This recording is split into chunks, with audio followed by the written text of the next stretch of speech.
Departemen Luar Negeri Deplu Amerika Serikat menuding rencana Rusia memblokir sebagian Laut Hitam adalah eskalasi tanpa alasan. Tindakan Rusia itu dapat memengaruhi akses ke berbagai pelabuhan Ukraina.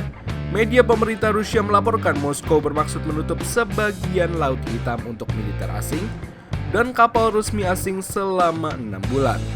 Langkah seperti itu dapat memengaruhi akses ke berbagai pelabuhan Ukraina di Laut Azov yang terhubung ke Laut Hitam selalu melalui Selat Kerch di ujung timur semenanjung Crimea yang dicaplok Rusia pada tahun 2014. Ini mewakili eskalasi lain yang tidak ada beralasan dalam kampanye berkelanjutan Moskow untuk merusak dan mengguncang Ukraina. Ujar juru bicara Departemen Luar Negeri Amerika Serikat Ned Price.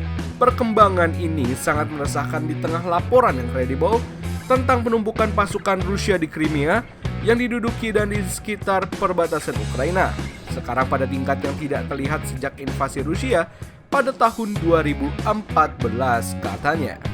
Ketegangan antara Rusia dan Barat telah meningkat dalam beberapa pekan terakhir menyusul peningkatan pertempuran antara tentara Ukraina dan separatis pro-Rusia di Ukraina Timur. Nah, Moskow juga dikabarkan telah mengumpulkan puluhan ribu tentara di sepanjang perbatasan utara dan timur Ukraina serta di Crimea, memicu peringatan dari NATO, guys. Nah, guys, berbicara Rusia yang ingin banget untuk mengklaim negara itu, guys, maksudnya daerah itu, Rusia juga memiliki rencana yang sangat-sangat mengerikan. Terutama kalau kalian tahu Rusia itu sangatlah handal gitu ya, sangat handal dalam pembuatan bom dan rudal.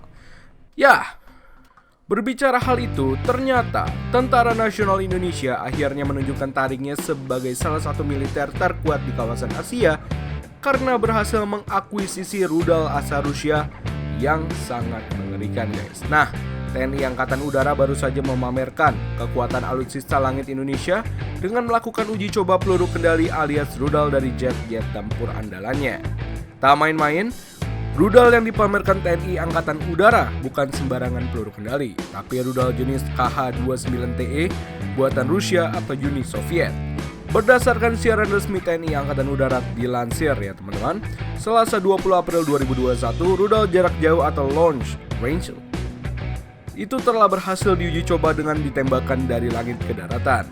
Rudal berhulu ledak 320 kg itu dilepaskan dari perut pesawat tempur Sukhoi Su-30 Mk2 di langit dengan sasaran AWR Pandanwangi, Lumajang, Jawa Timur. Diketahui rudal TNI ini bisa menembak sasaran dalam jangkauan 20-30 km. Rudal dapat ditembakkan dari pesawat pada ketinggian minimum 200 hingga 10.000 meter dari permukaan laut. Nah, guys, selain Su-30 Mk2, dalam latihan tempur itu TNI Angkatan Udara juga mengerahkan Su-30 dari Skuadron Udara 14 Lanut Iswajudi sebagai observer dan 2 pesawat Embraer EMB 14 Tucano dari Skadron Udara 21 Lanut Abdul Rahman Saleh.